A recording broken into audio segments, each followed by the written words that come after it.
शहर से थोड़ी ही दूरी पर जंगल के पास एक किसान रहता था। उस किसान ने अपने खेतों के पास ही अपना घर बना रखा था।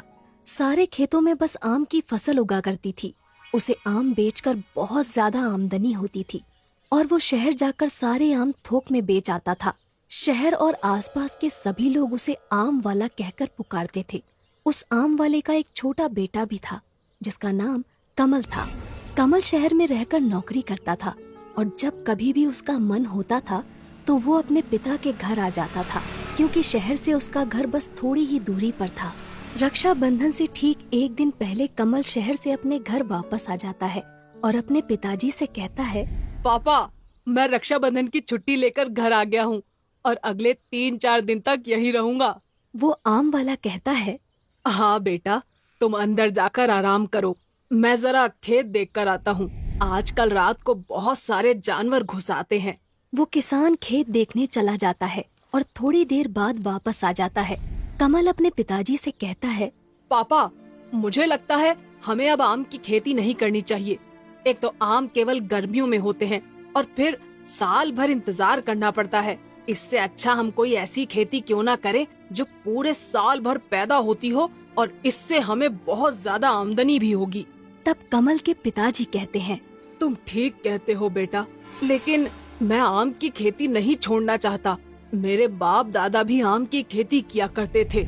इतना कहकर कमल के पिताजी अंदर चले जाते हैं और कमल सोचने लगता है, अब पिताजी तो आम की खेती छोड़ने वाले नहीं।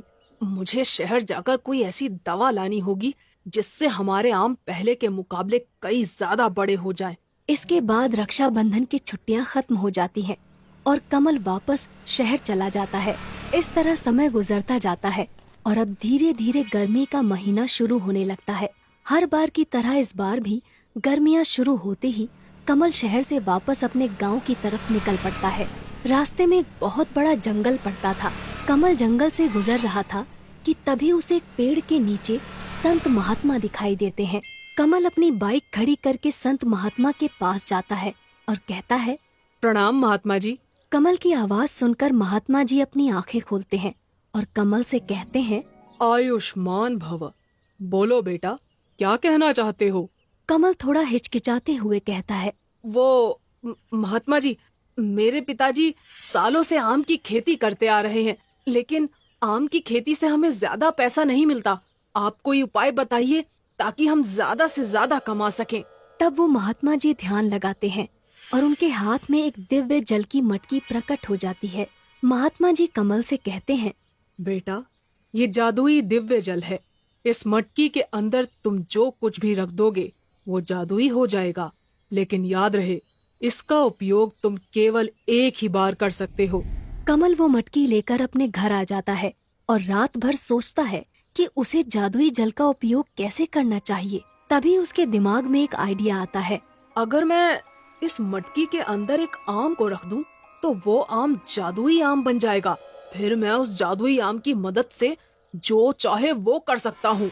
और कमल बागीचे से एक आम तोड़कर उस मटकी में रख देता है और सो जाता है। अगली सुबह जब कमल सोकर उठता है तो उस मटकी का दिव्य जल गायब हो जाता है और उसके अंदर वो आम ज्यों का त्यों रखा हुआ था। कमल को महात्मा जी की बात याद आ जाती है। इस जादुई दिव्य जल का उपयोग तुम केवल एक ही बार कर सकते हो। कमल उस आम को मटकी से बाहर निकालता है और अब वो आम जादुई आम बन चुका था।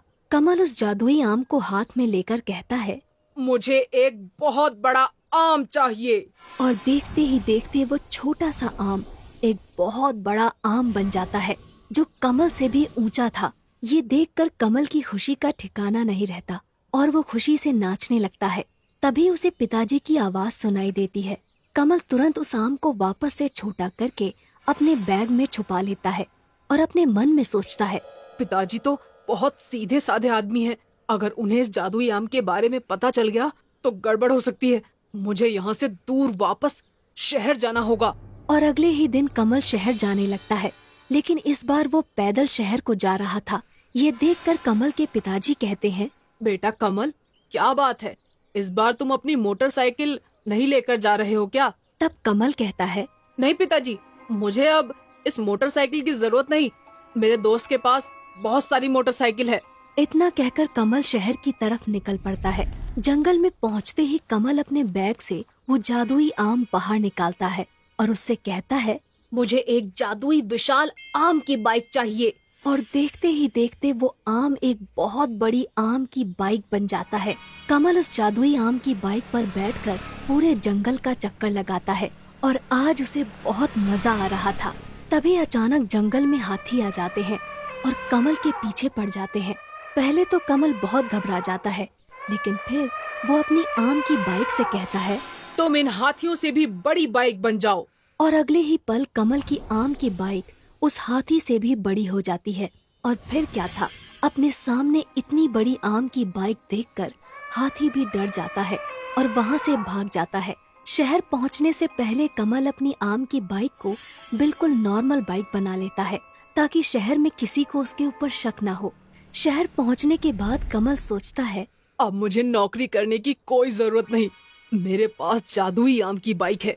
कमल अपनी नौकरी छोड़ देता है और अब वो दिन भर मस्ती करता था और रात होते ही अपनी बाइक को जादुई आम की बाइक बनाकर पूरे शहर का चक्कर लगाता था। कुछ दिनों तक इसी तरह चलता रहता है, लेकिन एक रात को कमल को उसका दोस्त देख लेता है और कहता है, अरे बाप रे, इतनी बड़ी आम की बाइक! अब मैं समझा कमल के पास इतना सारा पैसा आ कहाँ से रहा है। आजकल इसकी इतनी अकड़ बढ़ गई है, इसे सबक सिखाना ही पड़ेगा। अगली सुबह होते ही कमल का वो दोस्त कमल के पास पहुंच जाता है और उससे कहता है, अरे भाई, तुम तो हमें भूल ही गए। तब कमल कहता है, नहीं नहीं यार, ऐसा कुछ नहीं है, बस टाइम नहीं मिला इसलिए तुमसे मिल नहीं पाया। तब कमल का दोस्त कमल से कहता है, अरे बाप रे, हाँ हाँ कोई बात नहीं, आज तुम्हें मेरे साथ चलना ही होगा। हम दोनों रात को सिनेमा देखेंगे। कमल रात को सिनेमा जाने के लिए तैयार हो जाता है। रात होते ही कमल और उसका दोस्त सिनेमा घर में पहुंच जाते हैं और सिनेमा देखने लगते हैं। तभी कमल का दोस्त कमल से कहता है, तुम सिनेमा देखो, मैं बस अभी आता हूँ 5 मिनट में। इतना कहकर कमल का दोस्त वहाँ से चला जाता है और कमल सिनेमा देखने में व्यस्त हो जाता है। कमल का दोस्त तुरंत अपनी गाड़ी से कमल के रूम पर पहुँच जाता है। वहाँ उसकी बाइक खड़ी हुई थी। अच्छा, तो ये है वो विशाल आम की बाइक। इसी की वजह से आजकल कमल बहुत भाव खाने लगा है। आज मैं इसका किस्सा ही खत्म कर देता हूँ। इसके बाद कमल का दोस्त पेट्रोल डालकर कमल की बाइक में आग लगा देता है और देखते ही देखते उसकी बाइक जलकर राख हो जाती है। कमल का दोस्त वापस कमल के पास सिनेमा घर में पहुंच जाता है। 1 घंटे बाद सिनेमा खत्म हो जाता है और दोनों वापस अपने अपने घर की तरफ निकल पड़ते हैं। कमल जब अपने रूम पर पहुंचता है तो देखता है कि उसकी बाइक जलकर राख हो चुकी थी। वो रोने लगता है और कहता है, मेरी जादुई आम की बाइक ये तो जल चुकी है और मैंने तो नौकरी भी छोड़ दी है। अब फिर से नौकरी करनी पड़ेगी। इसीलिए कहा जाता है कि चाहे जो कुछ भी हो, हमें अपना कर्म छोड़कर आलसी नहीं बनना चाहिए।